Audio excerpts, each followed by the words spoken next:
Okay, good evening, World Coin Talk community. Tonight we have an AMA with Kakashi Inu, and here to talk about that is Wade.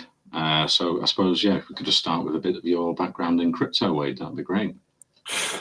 Me personally, I have 5 years developer experience through Solidity programming. The team that we actually have right now, we've been together for about 3.5, 4 years in the beginning of crypto and my journey through it. One thing you always want to do is build a very strong and dedicated team, right? So we've had a few past projects, some successful, some not. It's just one of those things that happens in the crypto space. You know, you can control certain aspects, but you can't control the whole thing, right? So a team that we have is myself with 5 years. We have a marketer, our marketing person that's been doing internal marketing for 3 years. One person that's in graphic design that went through college for graphic design and so on and so forth. They've been doing that for 8 years. And we also have oh shit, what was his placement again? What was his main thing? Sorry, game development. That was his last thing. We brought him on just for the beginning of this project with the graphic and game development as well, just to kind of help and support in those aspects. So we're strongly dedicated. We know what we've been doing. We've been doing quite well actually together as a team. Great. So yeah, if we could just go through a bit of the past, because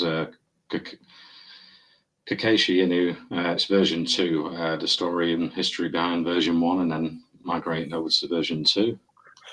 So Kakashi Inu V1, actually, we didn't actually launch that token in the beginning. The previous developer did. I don't know really no history on his aspect of it.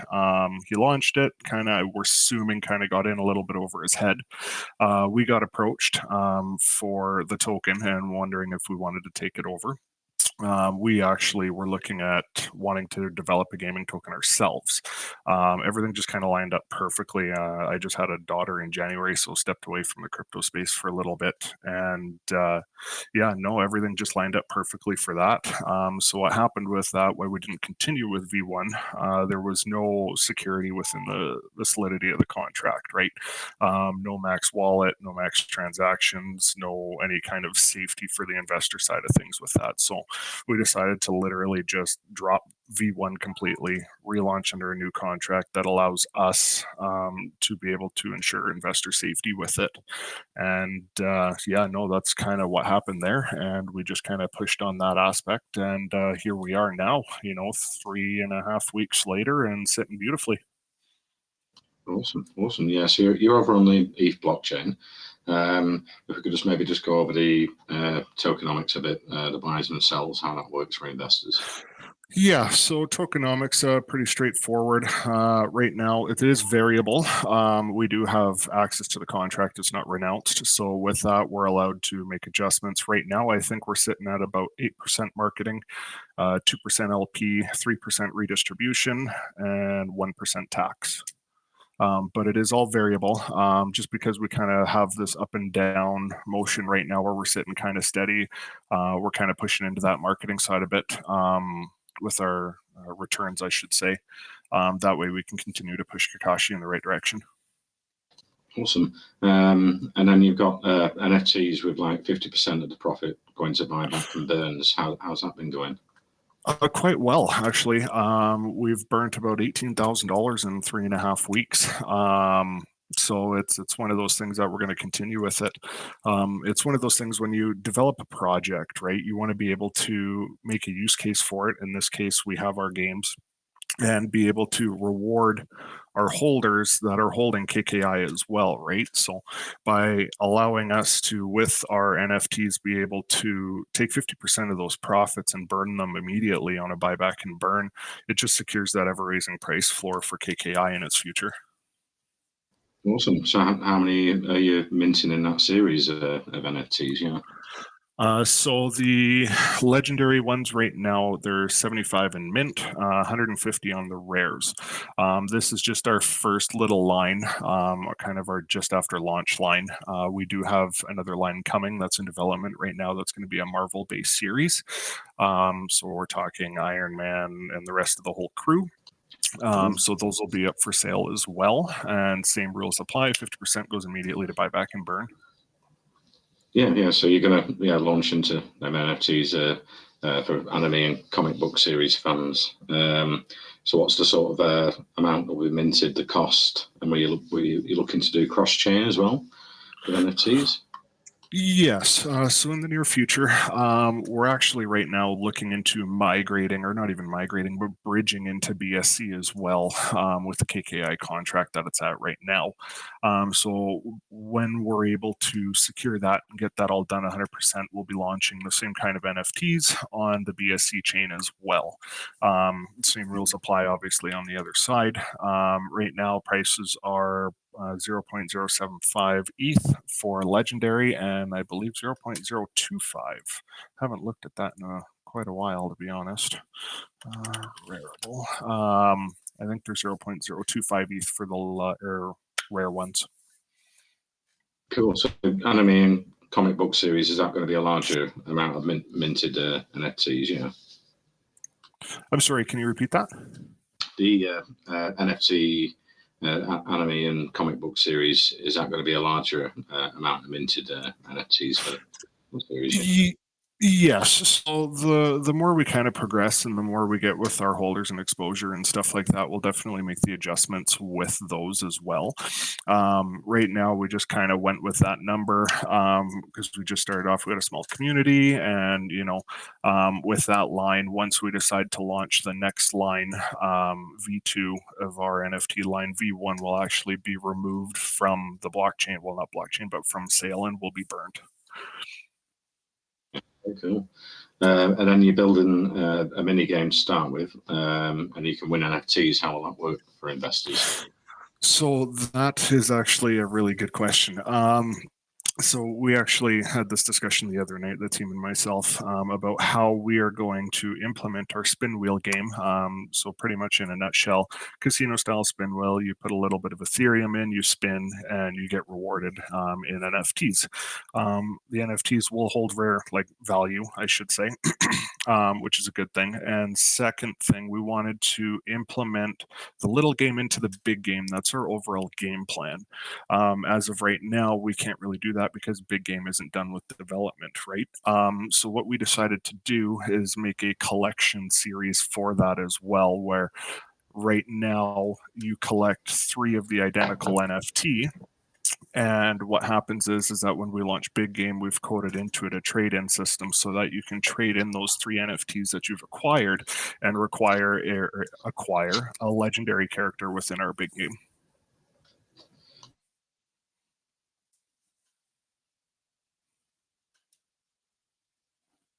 Okay, great. I was on mute then.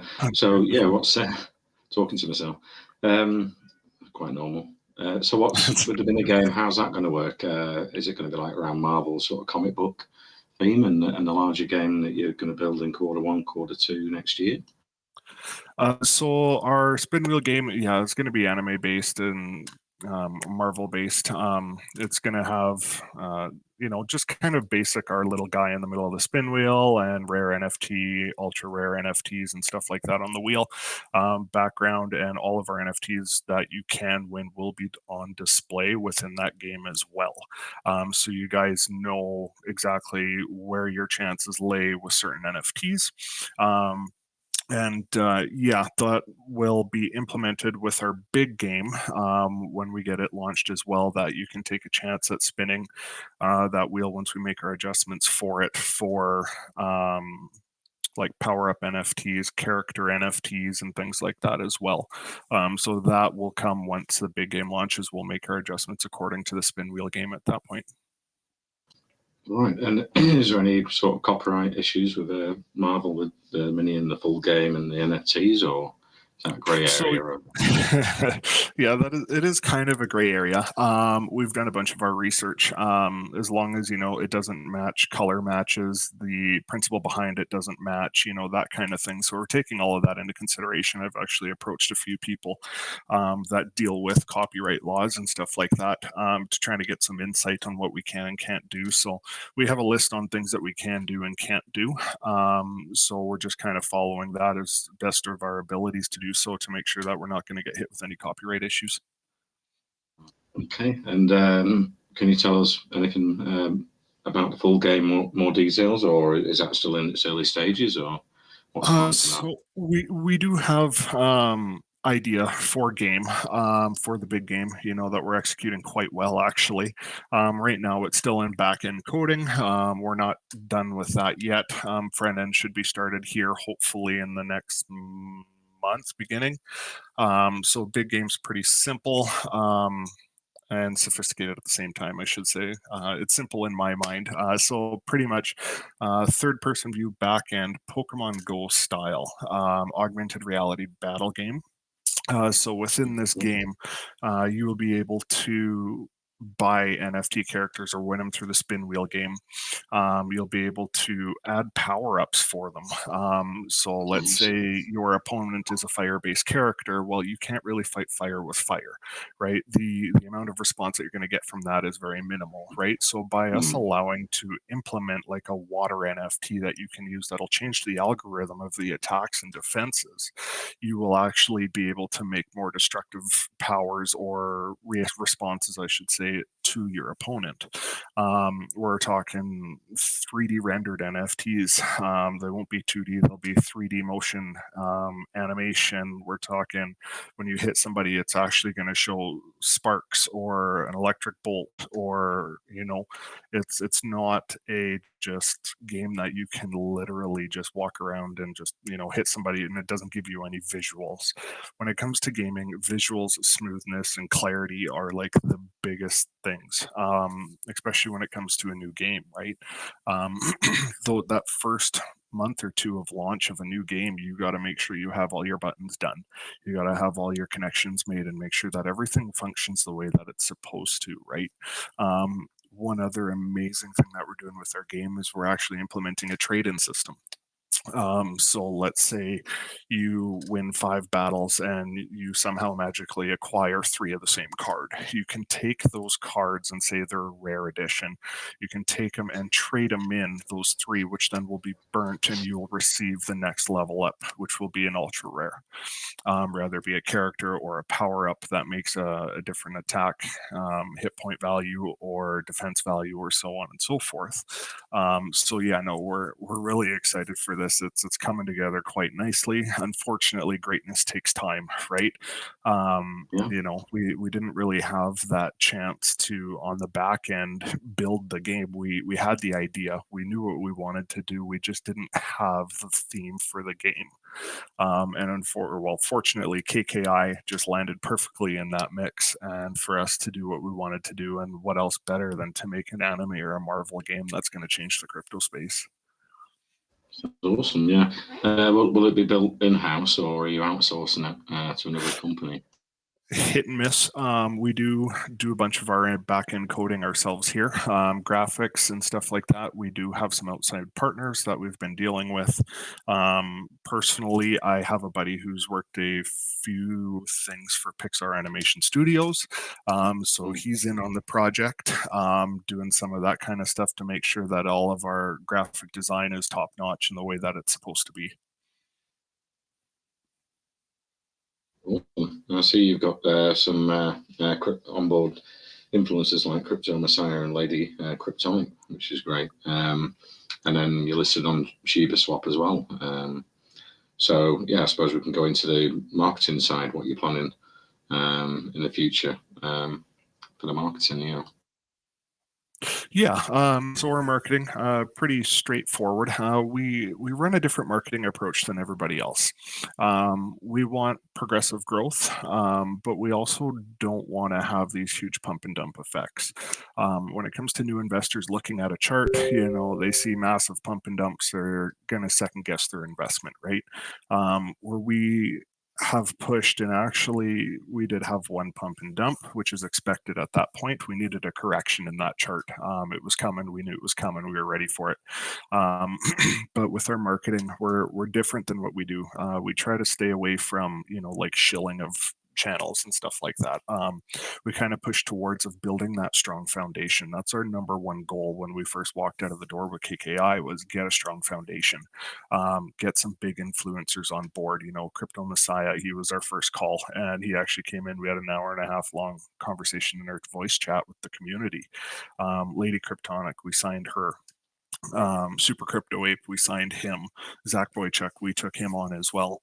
With having this strong foundation, it allows us to only grow, so that if anything does happen and manages to shake the chart or the token, we have that strong foundation on the ground still.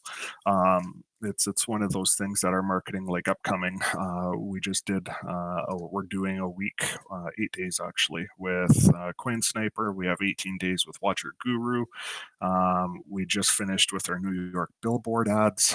We have a YouTube video coming from Watcher Guru. We're going to be listed on their website with the banners, top posts, where we just attack other outside sources instead of just focusing everything on one spot, right? By being able to attack websites and use influencers that have a huge impact in the crypto space, and getting them on board with KKI is only going to do good things for us in the future. Awesome, yeah. And you've got a partnership with Go Getter Inu. How's that working? That's amazing. I love those guys. They're a bunch of fun. Gogeta, they're awesome. I can't say anything rough about them in any way, shape, or form. They've been strong behind us the whole way. Literally, they asked us for some information. We gave it for them. We got our tech rate audit done for them. And literally, it was no questions asked. They knew where we were going. They read into our project. We've had a couple chats, but they've been great. We're actually, everybody that's in that Gogeta partnership is all in a chat as well. So we bounce ideas on marketing and opinions and everything else off of each other, which is awesome, because in that moment, you're able to allow not one developer team, but multiple ones have an impact on certain decisions on what you make, right? So yeah, no, we're more than happy to be with Gogeta. Yeah, no, it's been fun with them, and we hope we can continue this partnership for the many years to come. That's a great idea, bringing two teams together and saying, this is a good idea, and you can bounce off each other and strengthen each other's projects with new ideas. So on that, the core team and the mods, admins, how many have you got involved in there? In KKI, we have hired mods besides one. He's been with us for quite a while, actually. Core team's 4. Hired mods, I think we have about 8, and then we have a bunch of community mods as well on top of that. Cool. And is any of the team doxed? I mean, or KYC through the pre-sale and audits? What have you got there? So I am video doxed in chat. I have sent all my information off to CoinMooner. I own the contract. I own the marketing wallet. I'm the only one that has access to that kind of stuff. I just kind of get told from the marketing guy on what to do and where to spend it, which is a really good thing, because there's no room for error when you're able to do that and not allow any other team members have any access to anything, or even tokens. Like, we don't even hold any shares in KKI for investor safety, right? By doing this, it allows us to be secure in every transaction that we make, right? And if anything happens, it's on me, right? Which is a really nice thing, because let's say one of the team members somehow gets cold feet one day or whatever. I'm not saying it's going to happen, but you never know, right? You can't predict the future. They can't take anything with them. They have no access to anything. They have no token shares. Everybody is safe in that aspect. They just go away. We've learned that throughout the years, bringing new people in on the team on previous projects. We've had someone get a little grumpy and sell off their token shares because they weren't getting what they wanted in the responses, right? So by doing this, it just implements that safety for our investors as well. So is anyone, is the team sort of compensated and paid, or how does it work? Yeah. So the team's paid. We take 1% of the marketing wallet weekly and distribute it. That way, everybody kind of gets paid. It's one of those things that we're here to build a game. We're here to make a difference in the crypto space. We're not here to get rich. We came into this aspect of, I've had this numerous conversations. Even Super Crypto Ape approached me. He's like, "Aren't you making money?" And I went, "No, like I'm making very minimal for the amount of time, but that's what drives a token, a community, a team to keep pushing, right? Is for that end goal that, once our game is up and running, our token is doing amazing and everything else, then we can sit back and go, okay, now we can kind of collect on what we've worked on and continue pushing with that, right?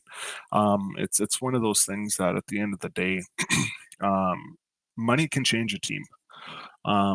And we want to stay away from that as much as possible, right? I'm sure everybody in this chat at one point has had a moment in their life where someone's money has changed something about somebody. And so by us not allowing any money that's huge, besides, a couple $100 a week, we can ensure that safety as well. Fair enough, yeah.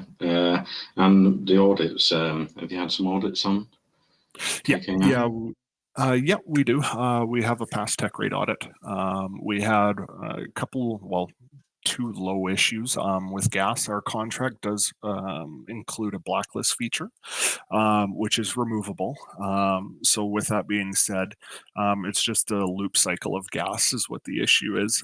So as long as we don't blacklist too many wallets, we won't be in trouble. And we blacklisted 2 at launch and then removed them after launch, and haven't blacklisted anybody since. Awesome. And you've listed on CoinMarketCap and CoinGecko. Is there plans for exchanges in the future? Sex exchanges? Yeah, so central exchanges, we do look at it. They are very expensive. It's one of those things that on the return side, for the amount of money that we're going to be investing to get listed on those exchanges, it's not feasible for KKI right now. We would rather take that money and bridge into BSC. And then look at centralized exchanges in a month or 2 or 3. I'm probably going to say Q1, Q2 next year is when we'll be looking into that centralized exchange. Awesome. And then going back to the full game, have you put tokens aside to pay for that? How's the cost and to build that? Yeah. So the cost of the game is partially from NFT sales. Marketing wallet takes a little bit of it, and out of our own pocket. We've been saving up to build a game. The team and I, we have over $250,000 to build this game off of. So we've all been saving our coins and watching our own personal investments and taking when we need to for this game. So the game funds we're not really too concerned about in that aspect. If the coin can pay for it, the coin can pay for it. If the coin doesn't pay for it, well, we're willing to back it. Either way, this game's coming Q1, Q2 next year. Awesome. Yes, I can open it up to the rest of the team. If anyone's got a question for Wade. Yeah, I got a few questions, Glenn. If you want to buy these NFTs, how will you buy them? Are you using third party, or can we just go to your website, or where will they be listed? So currently, right now, we have them listed on Rarible. We wanted to make sure 100% safety on our website before we launch our NFT marketplace, that we're not going to have any attacks or anything like that, and we can defend them all in all aspects of that. So right now, our NFTs are for sale on Rarible. But as soon as we get the update done to our website with the surety of that safety, we'll be allowed to do it directly from the website. Okay, yeah, cool. And so if you buy an NFT, say if you get Kakashi or if you get Naruto or something like that, will they have like their special abilities in game, or is it gonna be like just a purely cosmetical and everybody will get the equal chances in the game? How will that work? Or have you decided on that yet? So within our game, so right now our NFTs that we have for sale right now are just our collection line. They won't be brought into the game. Our NFTs that will be put in game will be 3D render cased NFTs. They will have their listings for power, defense, and applicable abilities. So let's say you have Iron Man, for instance, right? Well, you can use a fire attack with Iron Man, but you can't use a water attack with him.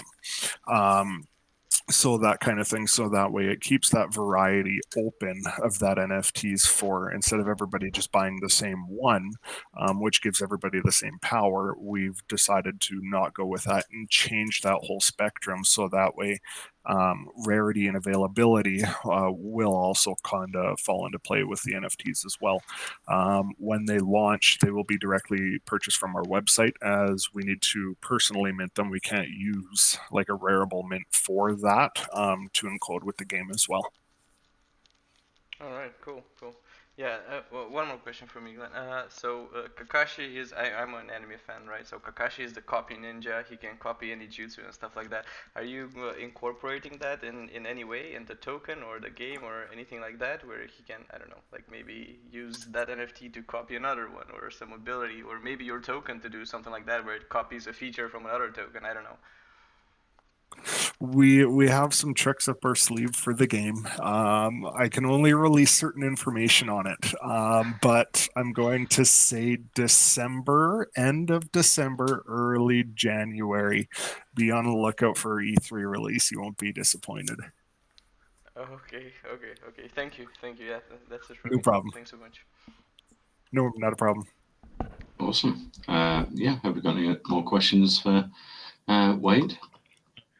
And could you expand upon like the Asian marketing that you're doing? Your product seems quite, it seems like maybe targeted towards the Asian market. I'm curious how you're marketing it towards them. So we haven't really pushed into the Asian market a little bit. We're very careful now. We're a type of team that is definitely built on like honesty, transparency, and communication with our communities, right? We ended up trying to start into that push into the Chinese market. I think it was last week, and we ended up getting burnt. So we ended up getting scammed after, we've done all our checks. We got him to check his account. We got the verifications there. We got him to post information on his account. We checked the responses from previous posts on his account and so on and so forth. And it kind of backfired on us, and we ended up getting hit with a bunch of bots that kept talking over and over in our Chinese Telegram and kind of took that wind out of our sails. We are looking at other options to push into that Chinese market. The one big thing with the Chinese market is they want to see like a centralized exchange. They like to do USDT exchanges as well.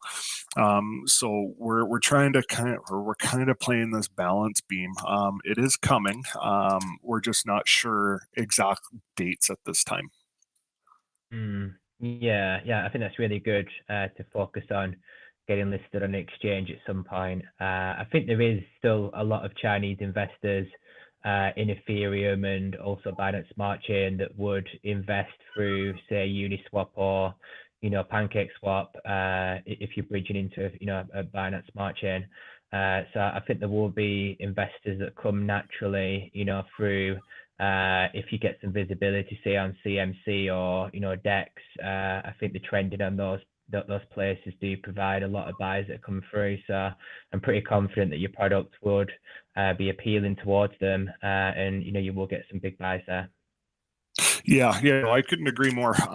We've actually been trying to trend on DEX for 3 weeks now, and it just seems to algorithms change and stuff like that. We got to have extremely high volume for that to happen, and even looking at hired help to even get us trending on DEX and stuff.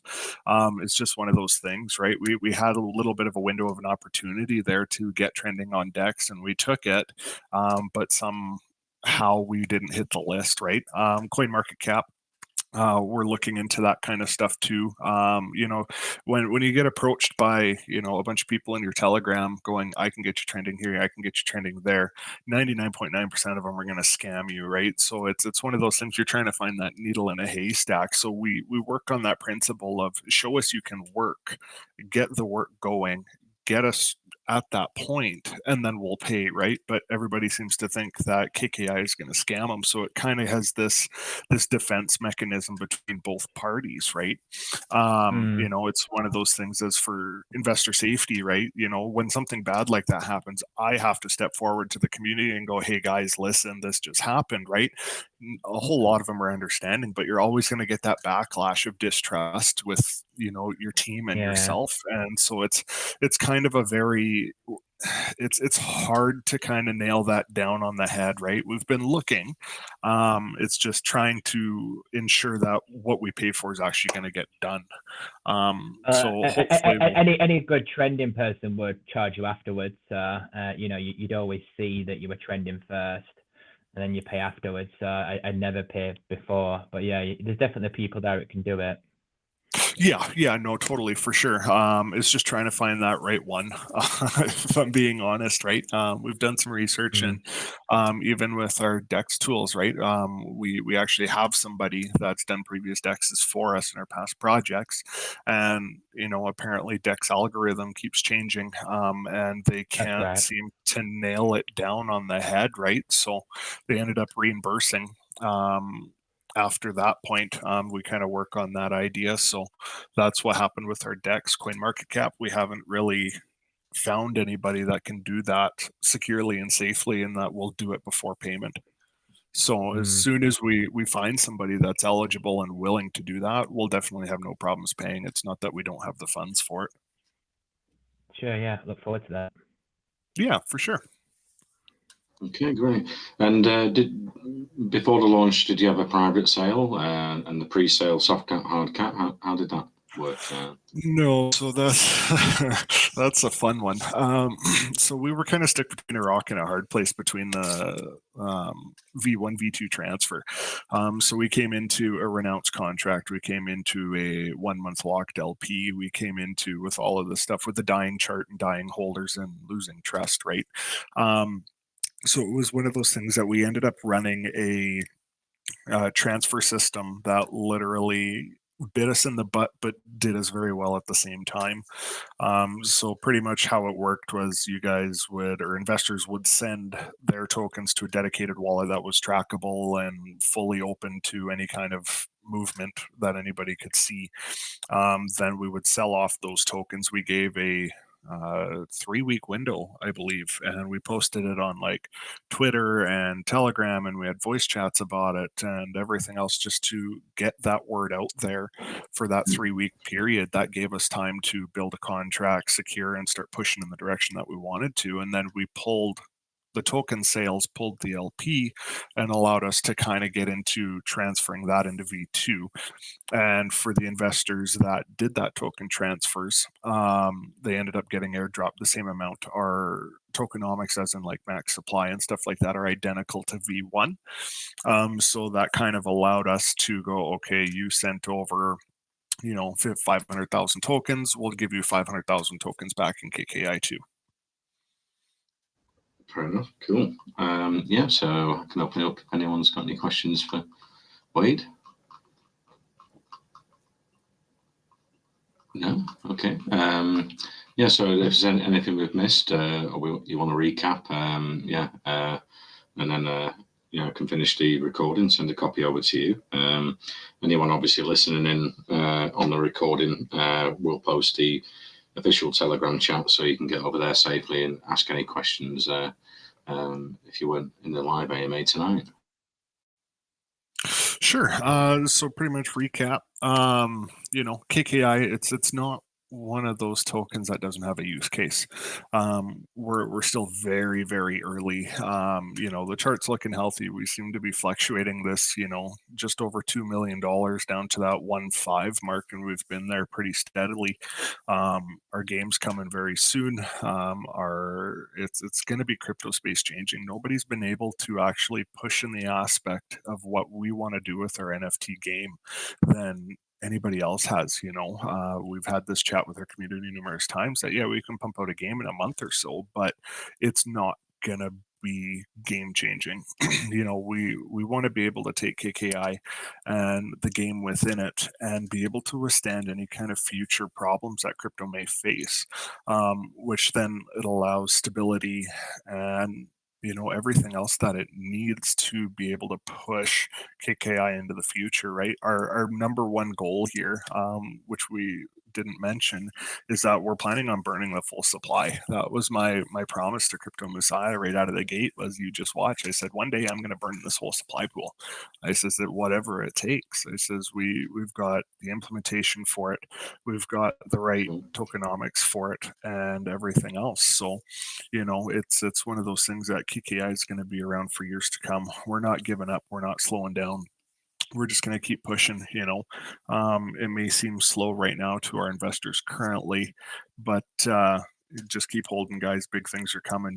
That we've had these discussions, and it's a time game right now, is what it is. Hopefully our spin wheel game will be launched in a week or two. Get that out and running, get the NFTs backed with it, and get that functioning, so that way we have some kind of something to give anybody. And then in the near future, our E3 trailer release is going to be huge. We've actually looked at hiring an actual film director kind of deal for that kind of thing, and outsourcing that to get what we want for that visual back. The marketing with video game is huge, and it's different than any other kind of marketing there is out there. You've got certain audiences that you got to attack, and by doing that and doing it correctly, we'll see the response that we want. So KKI in a nutshell, safe investment. At least from my point of view. Do your own research, not financial advice, obviously. But we definitely have an amazing community. We have a strong team. Things are progressing. We've put ourselves on Times Square in less than 3 weeks. We got some pretty heavy marketing coming up here, and hopefully we'll see an amazing response from that. Yeah, awesome. I'm looking forward to the anime and comic book series Marvel NFTs. That's going to be great. And we've also given away NFTs tonight, so that's exciting. Everyone's really buzzing about that. Thanks very much for that. I think we're going to do spin the wheel after the recording, and hope everyone has a good chance to win that. Yeah, for sure. Yeah, no, it's one of those things. It's we don't have a problem helping out in that aspect. We definitely work hand in hand with anybody that supports us, and even with our community as well. We run these NFT giveaways quite often, actually. We usually have a weekend. Today's our first weekend that we didn't run our NFT giveaway weekend, but it'll be coming back up here shortly with our new line, and hopefully we'll see some pretty good responses from that as well. Great, yeah. I always say in the AMAs, we always support projects that have come here for an AMA, so you're welcome to post any updates on KKI in the text chat. When the mini game comes out, and the big game, and the NFTs, that'd be awesome for our investors to check it out. I'm sure people are going to get invested, and I'm looking forward to the future for KKI. Perfect. Yeah, no, definitely. We really appreciate that. Okay, I finished recording. I'm not sure whether we're going to close the chat and reopen it for the spin for the NFTs, or we can just do it in here. We might as well leave it open. We're going to do two NFTs spinning here. One is going to go giving away on Twitter right now, and then we also have 4 prizes of 50 BUSD each. So there's going to be 6 winners through this chat and 1 through Twitter. Sweet. Okay, so give me a second here. Let me just set up the